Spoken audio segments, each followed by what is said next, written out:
Good afternoon, Kitchissippi. It is Sunday, April the 21st. This is a video version of the 387th weekly ward newsletter, and I should have worn pants. I've got a chock-full newsletter this week. You can subscribe at kitchissippiward.ca. It is the tool by which I try to keep the ward aware of what is going on in our neighborhoods. And with that, I will just jump right in. This week, I have pop-up office hours. I'm going to be holding those on Tuesday, April the 23rd from 9 a.m. till noon. I'm holding those this week at 7T Miles. That's at 342 Richmond Road. Looking forward to trying out a new location for the weekly pop-up hours. Come on by, talk to me one-on-one anytime during those hours about whatever is on your mind. We have a meeting coming up at the Committee of Adjustment Panel 1 on May the 1st. I mentioned these in the previous newsletter at 266, 268 Carruthers and 177 Armstrong. The owner is seeking to subdivide the property. That's to accomplish the low-rise apartment building that is going to be built as a result of the decision by City Council, I guess a few weeks ago now, to rezone that one. And at 1756 Scott, the owners are seeking permission for a reduced rear yard setback and rear yard area for the construction of a two-story addition to the existing detached dwelling that is on site there. My understanding is that that addition would be used to put in one or two secondary dwelling units. Big news with respect to the Parkdale ramp. I had the opportunity to put it on my blog earlier this week, but I'll reiterate it here.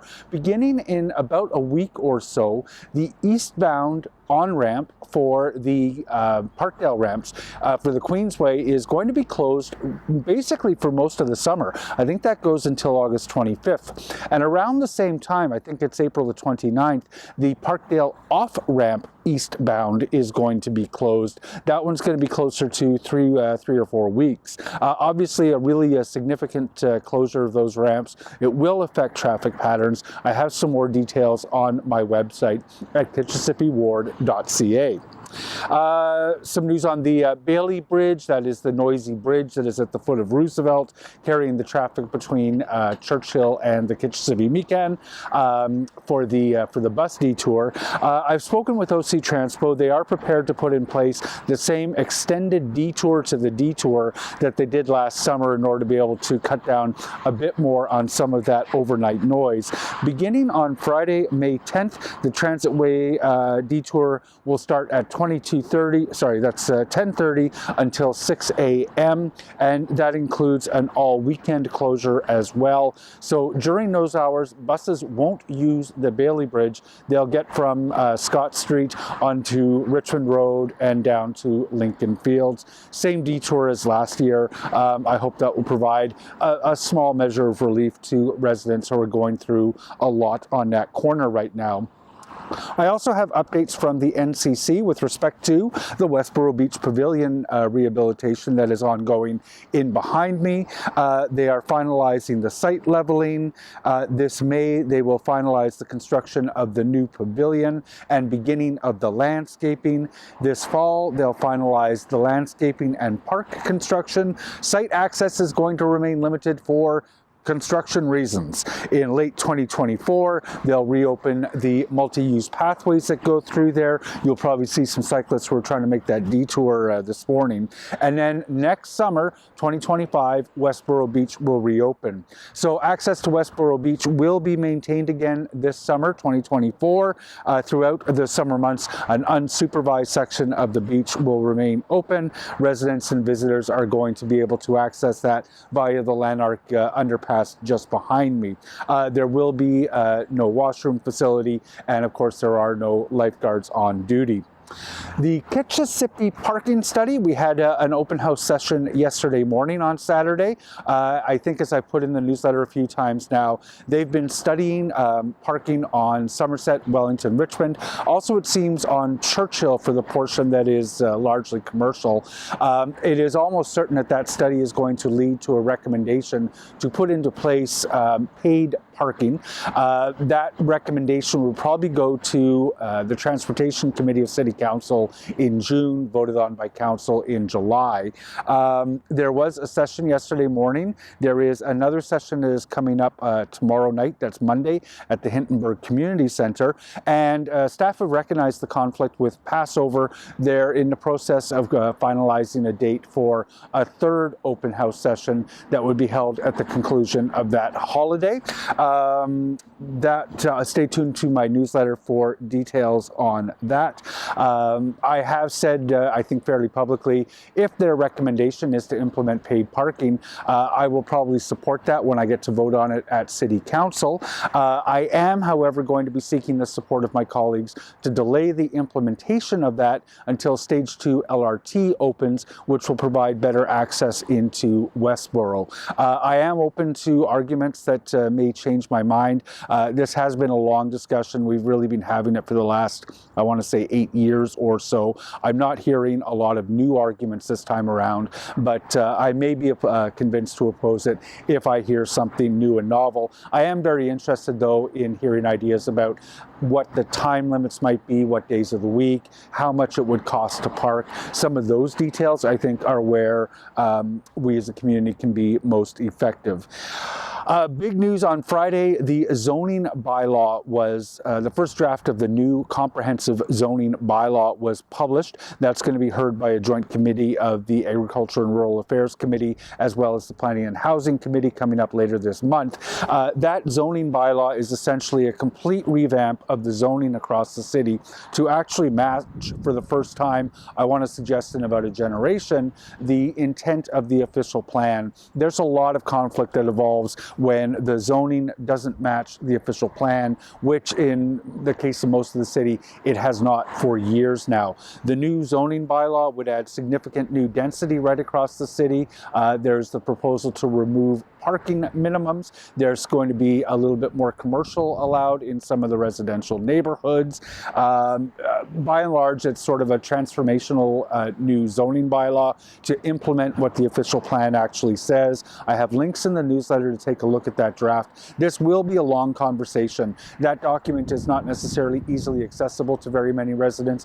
Planning practitioners are going to be able to figure it out fairly quickly, but many of you are going to work with stakeholder groups like your community associations, Ecology Ottawa, Housing Now, the Alliance to End Homelessness, a lot of different stakeholders who are probably going to take on a lot of the work of interpreting that document so that most residents can understand it. When we hear it at the end of the month, it really will be just to receive that document, and then over the course of the next year and a half or so, leading to a final vote in December 2025, there will be lots of discussion, lots of consultation. I expect to see that the final version would be passed in December 2025 in somewhat modified form based on a lot of conversation still ahead. Not sure how he got there. Anyways,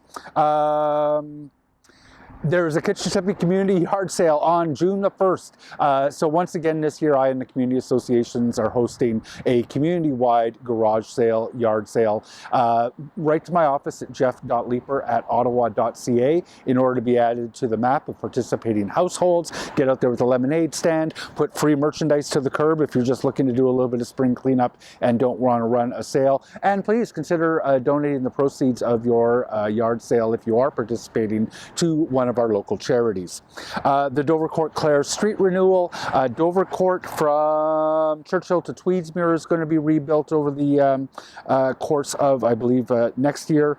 The CLA will be rebuilt from Churchill to Hilson. There is an open house. It's on May 1st to take a look at the first proposed designs for that. When we rebuild streets now, they're built with a lot of traffic calming measures put in. It's a change from what currently exists. You'll have an opportunity to take a look at the first proposed designs on May the 1st.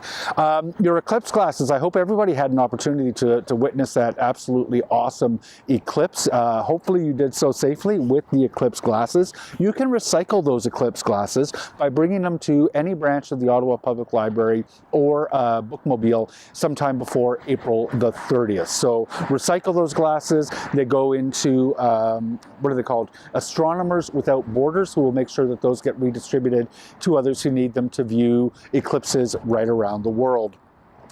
A few community events to get into this morning. There is going to be a concert, Burundi to Canada, A Promise Fulfilled, on Saturday, April the 27th at St. Stephen's Church. I've got details about how to get tickets to that concert in the newsletter. Connaught School is holding its annual plant sale fundraiser. Information about how you can get your plants from Connaught in the newsletter. The Showdown is coming up next weekend. It's coming up fast. I'm going to be a judge on that. A Broadway-style musical competition, very high energy, lots of fun. Always, usually a lot of humor involved as well. I'm really looking forward to that.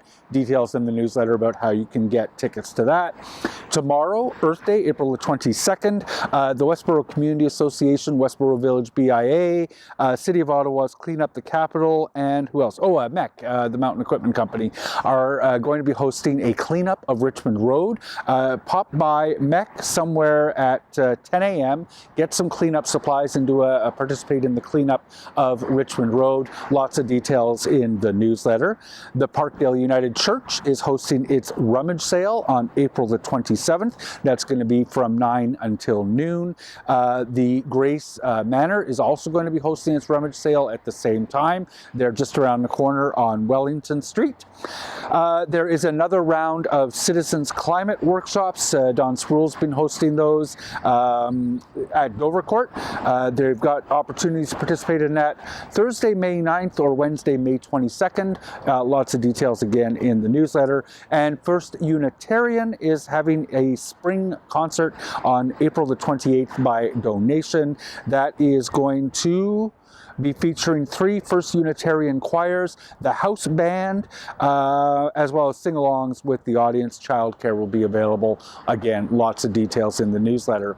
Just a couple of meetings coming up at City Hall over the course of the next week or so. The Community Services Committee is going to meet on April the 23rd. I guess that's on Tuesday. That one should be interested as they take a look at allocating about $250,000 to design solutions to reopen the Mooney's Hill Toboggan Hill. You may recall that was closed by city staff. There has been a tragedy there. Now the council is being asked to consider allocating some money to find an engineering solution, a design solution to get the Toboggan Hill reopened, but reopened safely. I'll be interested to hear the outcome of that decision before it eventually gets to City Council. And on April the 24th, that's Wednesday, the Planning and Housing Committee meets. I think the headline is going to be an anti-renoviction bylaw that is being brought by Councillor Troster. She has a motion that would direct staff to begin the work of developing an anti-renoviction bylaw here in Ottawa. A number of us heard from the stakeholders, including the councillor who spearheaded it in Hamilton, about their renoviction bylaw. There are a lot of people who are being affected by evictions that are ostensibly due to the owner's need to renovate their units. The provincial legislation, the Landlord-Tenant Board, is providing inadequate protection. It is falling to municipalities to add an additional layer of protection. We'll debate that at our Planning and Housing Committee meeting on Wednesday.